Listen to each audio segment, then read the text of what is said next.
मैं उस समाज अथवा संगठन में रहना सर्वथा अनुचित समझता हूँ जो मानव कल्याण के क्षेत्र में सक्रिय नहीं तथा जिसके सिद्धांतों की कोई ठोस भित्ति नहीं। आपका लाला लाजपत राय। लाहौर के ब्रह्म समाज के अध्यक्ष को जब यह पत्र मिला तो क्षण भर के लिए वह भौचक्का रह गया। ब्रह्म समाज के साधारण युवा सदस्य में इतना साहस कि वह अपना इस्तीफा खुद लाकर उनके हाथ में थमा दे, और इस्तीफा भी ऐसा जिसमें ब्रह्म समाज की सरासर किरकिरी की गई हो। उन्होंने युवक लाजपत राय से पूछा, जानते हो इसका मतलब क्या होता है? जी हाँ, अच्छी तरह जानता हूँ, निर्भीक भाव से लाला लाजपत राय ने उत्तर दिया। यह विद्रोह है। हो सकता है यह अनुचित भी है आपकी दृष्टि में, है ना? मेरी दृष्टि में, मेरे लिए इससे उचित और कोई मार्ग नहीं है, और अनुचित का बहिष्कार करने तथा उचित को डंके की चोट पर प्रकट करने से मुझे कोई रोक नहीं सकता। आजीवन विद्रोह का स्वर मुखरित करने वाले इस होनहार भारत भक्त का जन्म 28 जनवरी 1865 को फिरोजपुर जिले में हुआ था।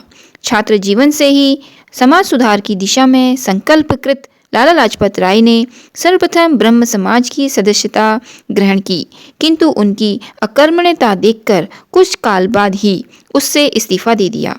स्वामी दयानंद के हृदय स्पर्शी प्रवचनों को सुनकर उनके मन में नई आशा जागृत हुई। उन्होंने सोचा, स्वामी जी के बताए मार्ग पर चलकर ही मानव का कल्याण और राष्ट्र का उद्धार हो सकता है।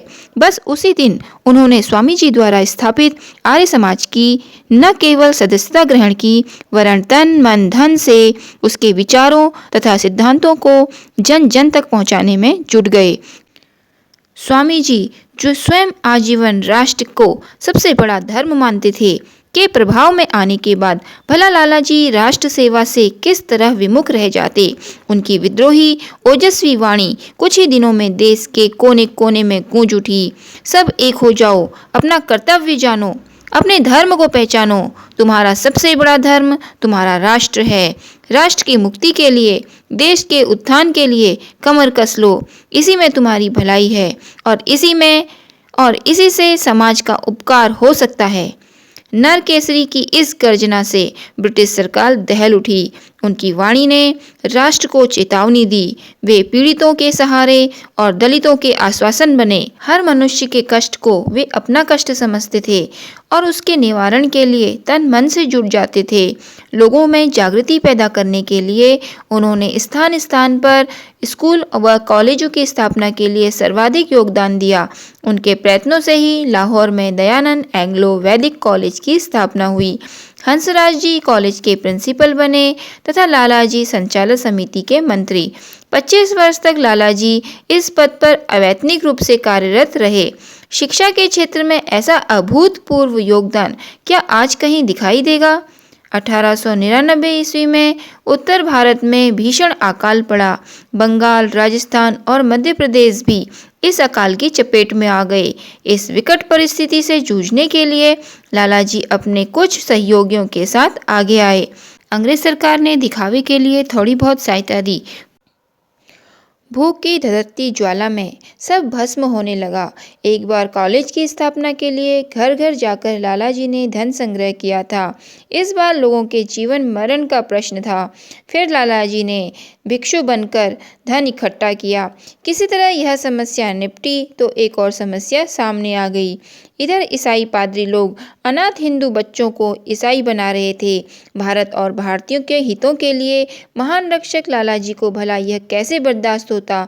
लोगों के हाथ जोड़कर निवेदन किया, अपील की, झोली फैलाई और कुछ ही समय में हिंदू अनाथ आश्रमों की स्थापना की। कांगड़ा जिले में एक बार भूकंप आया। लाला जी ने कुदाली संभाली और मिट्टी के ढेरों में डूबे हुए लोगों को बाहर निकाला। किसी तरह चिकित्सा करवाई तो मृत व्यक्तियों के कफन दफन का इंतजाम भी किया। आर्य समाज का एक महत्वपूर्ण पहलू था हरिजनोद्धार। लाला जी ने न केवल इस दिशा में उत्साहपूर्वक कार्य किया, वरन इसके लिए 40,000 रुपये भी दिए। कालांतर में गुरुकुल कांगड़ी में जब अछूत कॉन्फ्रेंस हुई तो लाला जी ही इसके सभापति बने। 1888 में लाला जी ने राजनीति में सक्रिय होकर कूद पड़े। इस वर्ष प्रयाग में हुई कॉन्फ्रेंस में अखिल भारतीय अधिवेशन में लाला जी भी सम्मिलित हुए तथा प्रथम बार में एक सार्वजनिक राजनीतिक मंच पर खड़े होकर अपने ऐसा ओजपूर्ण भाषण दिया कि लोग आश्चर्यचकित रह गए। 1889 में कांग्रेस का अधिवेशन लाहौर में होना निश्चित हुआ। पंजाब में कांग्रेस का यह प्रथम अधिवेशन था और सभी को संदेह था कि यह सफल नहीं होगा। इसके लिए लालाजी को विशेष रूप से अनुरोध किया गया। बस फिर क्या था, लालाजी के एक आह्वान पर आर्य समाज के हजारों कार्यकर्ता आ जुटे और अधिवेशन निर्विघ्न समाप्त हुआ। रानी विक्टोरिया के राज्य की हीरक जयंती की स्मृति में सन 1897 में अंग्रेज सरकार ने लाहौर में रानी विक्टोरिया की एक मूर्ति की स्थापना का निश्चय किया, पर लालाजी ने जब खुलकर इसका जोरदार विरोध किया तो अंग्रेज सरकार की हिम्मत पस्त पड़ गई और उन्होंने अपना इरादा त्यागना पड़ा। इसी विरोध में लोकमान्य तिलक 1.5 वर्ष की सजा काट चुके थे। लालाजी सही मायने में क्रांतिकारी थे।